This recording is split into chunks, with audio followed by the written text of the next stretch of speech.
This is a fan-generated show. If you would like to support us, please go to jamieglazov.com, and also don't forget to subscribe to our YouTube channel. All your support is greatly appreciated.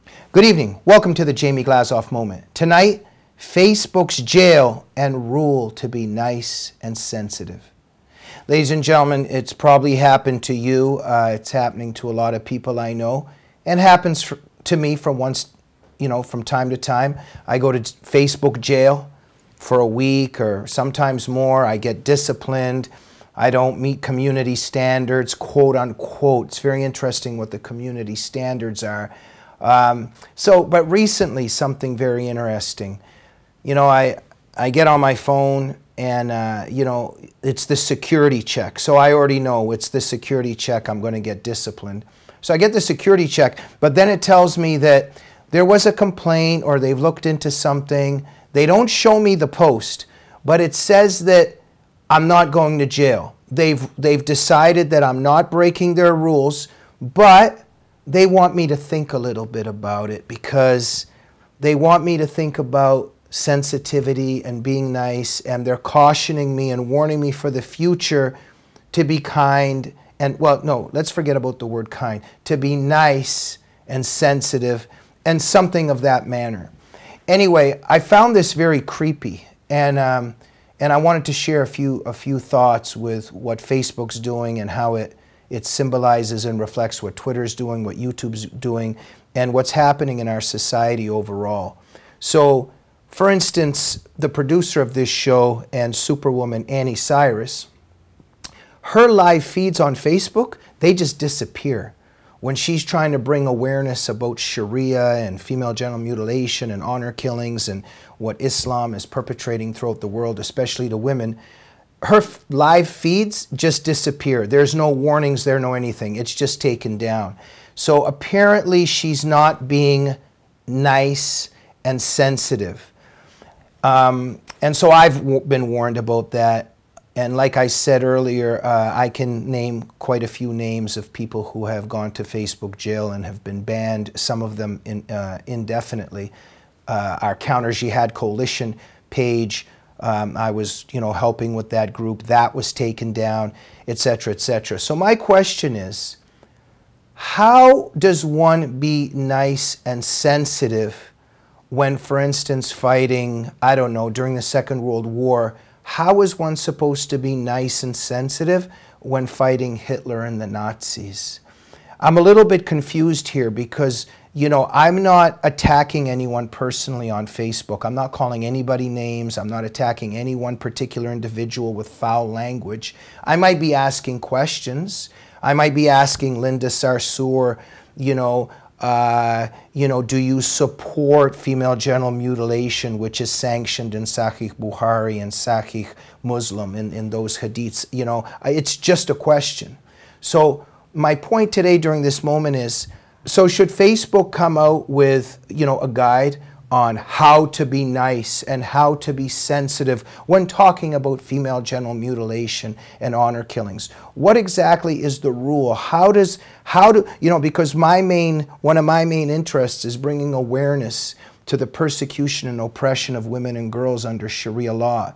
I have a problem, I'm really sorry, I have a problem with broken glass being taken to a little girl's genitals without anesthetic and her private parts being ripped out because it's sanctioned in the Hadith and in Islamic theology. So how our society works now is that I'm the hateful person, I'm the Islamophobe, white supremacist somehow because I'm against female genital mutilation against little girls in the Islamic world, and I'd like to have an exposure of what the Islamic texts are saying so they can be repudiated, so this doesn't happen to 6,000 girls every single day on our planet.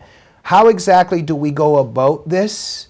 But at the same time, we have to be nice, and we have to be sure that the snowflakes, wherever they are, that their feelings aren't hurt, etc., etc. This is what's happening on our planet now, my friends and ladies and gentlemen, that, good and evil, they're upside down now. So those of us that are fighting for human rights, We're being reprimanded and penalized on social media. And so there's this phenomenon now that I'm very interested in, being nice and being sensitive. And I just wanted to mention an example that I've been watching for you to also keep an eye on, because we see what's going on. You know, we know the globalists that are in power. We know what George Soros is up to. We know how the globalists are working with the Marxists. We know how the unholy alliance is working between the left and Islam. You know, all these things are going on. We get it. And there's also this thing now about being nice and being sensitive. And it's spreading everywhere. And of course, there's double standards to that. And I want to finish with that.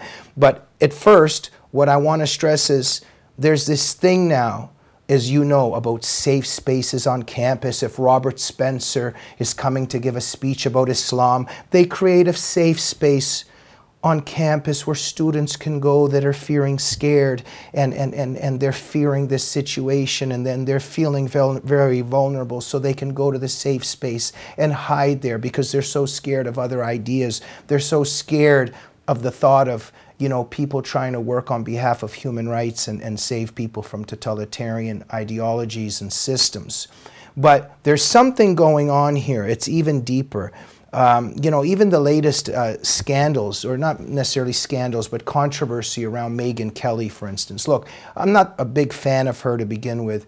There's a little bit way too much self-absorption and narcissism for me to become a big fan. But okay, she was great at what she did while she was at Fox News. We give her that.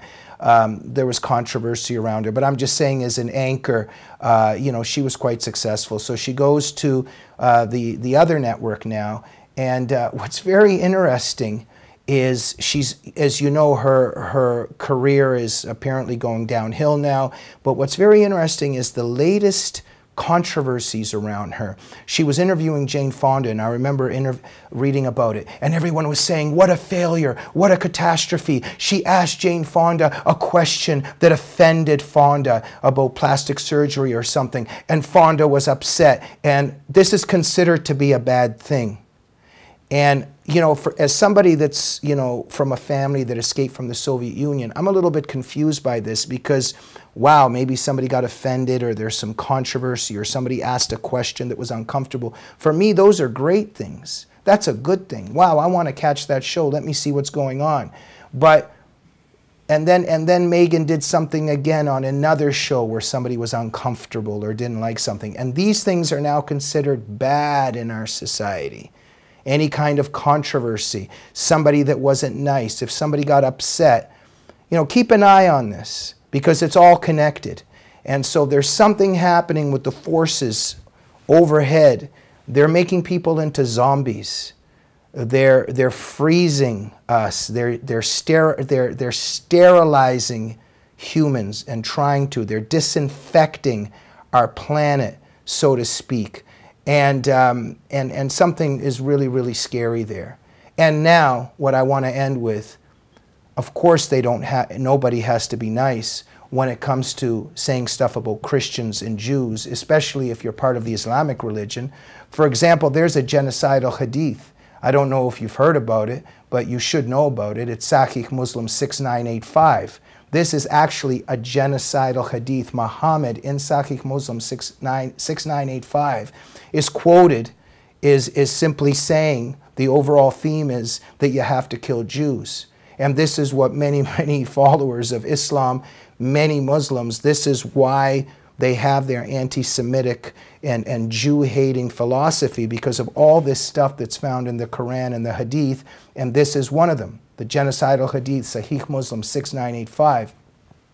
Muslims are constantly referencing this hadith on social media. How come they're not asked to be nice and to be sensitive to Jewish people, that maybe Jewish people don't want to be on the receiving end of genocide? You know, I'll tell you that the David Horowitz Freedom Center a few years ago had a campaign, it did an initiative about this genocidal hadith, Sahih Muslim 6985, which is promoting and sanctioning and mandating the slaughter of Jewish people.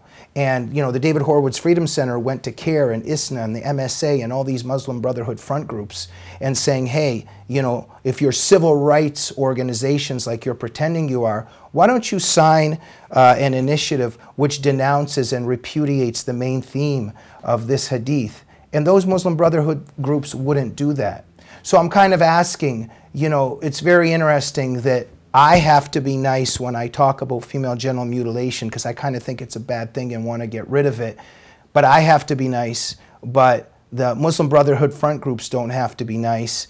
Muslims don't have to be nice on social media when they reference these genocidal hadiths, and in general, all these violent verses and hateful verses against Jewish people and against Christians, etc., etc. And of course, the last example is, if we all have to be nice, I'm just curious, can people please inform me how many people went to jail and were warned on Facebook and social media for not being nice about Donald Trump and to Donald Trump? Very interesting, the double standards here. But as always, what's happening is, this is the utopian revolutions. So they masquerade as humanitarians, they're building their perfect world, but then there's always the kulaks, and there's always the millions of people that have to be sacrificed on the altar of their ideals. We'll see you on the next Jamie Glazov Moment. Good night.